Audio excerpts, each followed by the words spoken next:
Hello students, today the topic sentence is in continuation. ये sentence topic बहुत ही vast topic है और जितनी ही ज्यादा चीजें इसमें बताई जाएंगी उतना ही बच्चों के लिए लाभदायक होता है, क्योंकि कंस्ट्रक्शन ऑफ द सेंटेंस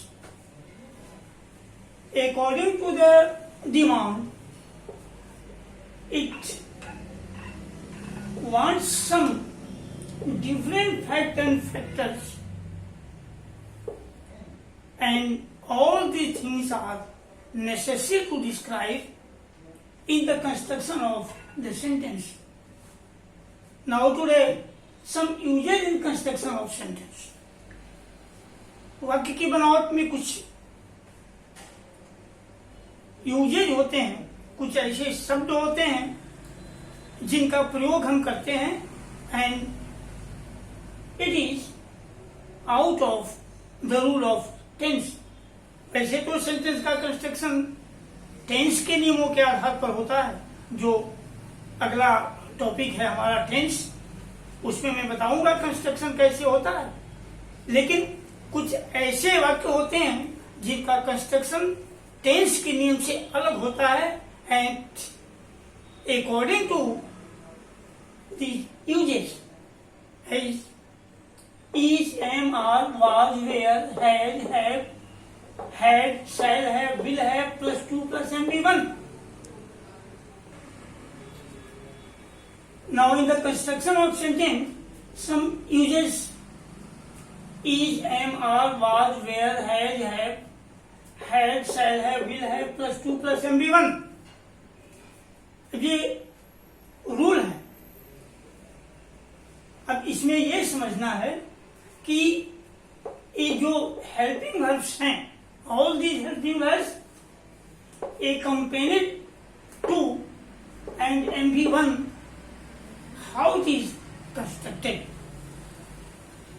किस तरह के हिंदी वाक्य को अंग्रेजी में ट्रांसलेट करने के लिए हम इन सब शब्दों का प्रयोग करते हैं. जैसे is, am, are, was, were, सब बी फॉर्म हेल्पिंग वर्ब है और बी फॉर्म हेल्पिंग वर्ब का बहुत ज्यादा इंपॉर्टेंस है ग्रामर में. In the sentence verb indicates the compulsion of the verb. ऊपर जो कुछ भी बताया गया है उसमें वर्क का कंपल्सन दिखाया गया है. The work must be done, एकदम होना ही है, होना ही चाहिए. अब इसमें क्रिया में ना, ने, नी या पढ़ना शब्द का प्रयोग होता है. जैसे मुझे विद्यालय जाना है, मुझे बाजार जाना पड़ता है, मुझे तुम्हारे पास आना पड़ेगा. इस तरह के जो भी वाक्य होते हैं इनके बनाने के लिए हम is, am, are, was, were, had, shall have, will have में टू जोड़कर मुख्य क्रिया के प्रथम रूप का प्रयोग करते हैं तो ये वाक्य कंस्ट्रक्ट होते हैं. जैसे I am to go to school, मुझे विद्यालय जाना है. इस वाक्य में प्रेशर दिया गया, कंपल्सन है, compulsory to go to school. ये जितने भी ऊपर बी फॉर्म हेल्पिंग वर्ब दिए गए हैं जिनमें टू जोड़कर MP1 के साथ बताते हैं हम, उसमें सब में कंपल्सन शो किया जाता है.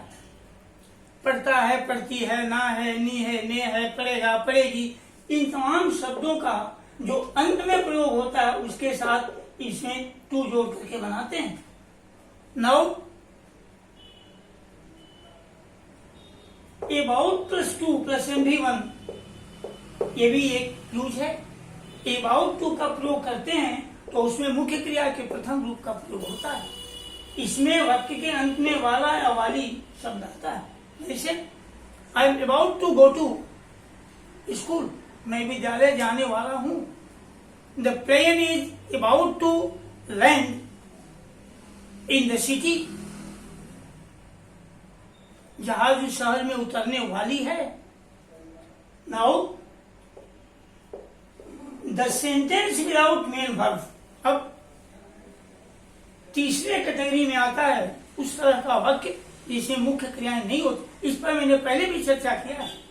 मैंने वर्ब चैप्टर में बताया था कि the sentence without main verb, how it is to be constructed. Be for helping verb is, am, are, was, were, work as main verb to regulate the sentence. इसमें be form के helping verb जो भी होते हैं, is, am, are, was, where,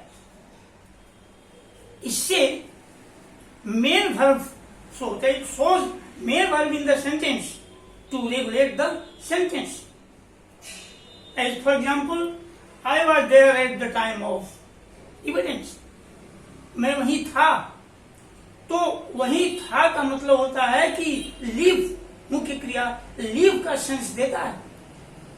But here the word live is not used. Only is, am, are, and was, were work as main verb to regulate the sentence. Now some examples concerning the uses.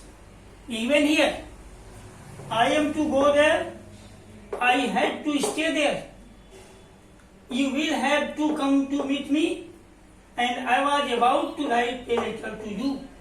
ये ऊपर जितने भी usage बताए गए हैं concerning all these usages, example exempted here. I am to go there, मैं वहां, मुझे वहां जाना है। I had to stay there, मुझे वहां रुकना पड़ा। You will have to come to meet me, तुम्हें मुझसे मिलने आना पड़ेगा। And I was about to write letter to you, मैं तुम्हारे पास एक पत्र लिखने वाला था। Now all the usages given here are exempted with examples in the last of this topic. Some more uses also in this topic, but today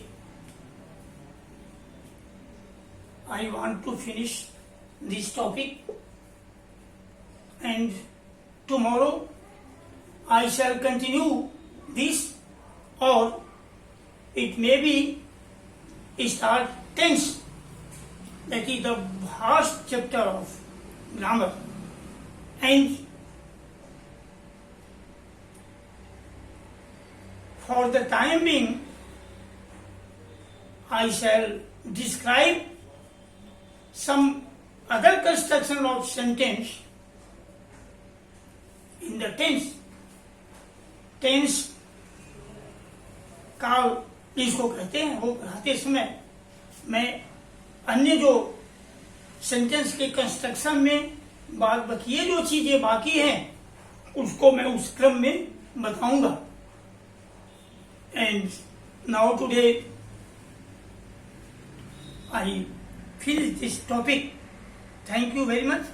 please subscribe and like this video and continue it.